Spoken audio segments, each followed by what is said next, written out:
Shine makeup ஸ்டுடியோல இருந்து கீர்த்தி. Hair extension வச்சதுக்கு அப்புறம் எப்படி மெயின்டைன் பண்ணணும்னு கேட்டிருக்கீங்க நிறைய பேர். இந்த வீடியோ உங்களுக்காக. ஹேருக்கு ஆயில் அப்ளை பண்ணிக்கலாம், டாப்ல அப்ளை பண்ணிக்கலாம், கீழே அப்ளை பண்ணிக்கலாம். ஃபிக்ஸ் பண்ணிருக்க ஜாயின் பண்ணிருக்க இந்த இடத்துல மட்டும் அந்த டிப்ல அப்ளை பண்ணிருக்க கூடாது. ஹேர் வாஷ் பண்ணிக்கலாம். ரெகுலரா நீங்க என்ன ஷாம்பு போடுறீங்களோ அதுவே யூஸ் பண்ணிக்கலாம், ஒரு பிரச்சனையும் இல்ல. ஷியக்கா பவுடர் பேஸ்ல இந்த மாதிரி எதுவும் யூஸ் பண்ணக்கூடாது. ஹேர் வாஷ் பண்ணதுக்கு அப்புறம் டவல் ட்ரை பண்ணிக்கலாம், ட்ரையர் யூஸ் பண்ணிக்கலாம். ஃபேனு கீழே நின்று நல்லா ட்ரை பண்ணிக்கோங்க. டவல் வச்சு இப்படி தட்டக்கூடாது. ஹேர் எக்ஸ்டென்ஷன் வச்சிருக்கவங்க இந்த மாதிரி 3 கோம்ஸ் வச்சுக்கோங்க. இந்த கோம் வந்து ஃப்ரண்ட்ல ஹேர் ஸ்டைல் பண்றதுக்கு, இந்த கோம் பேக் சைடு ஏரியாவுக்கு, எக்ஸ்டென்ஷன் ஏரியாவுக்கு, இந்த கோம் வந்து கர்லி ஹேர் இருக்கிறவங்களுக்கு நல்லா பிளெண்ட் பண்றதுக்கு யூஸ் ஆகும்.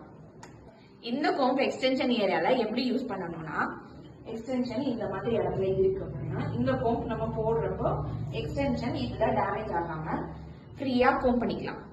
நீங்க வீட்டுல இருக்கப்பயோ நைட் டைம்லயோ கொண்டை போடணும் அப்படின்னா இந்த மாதிரி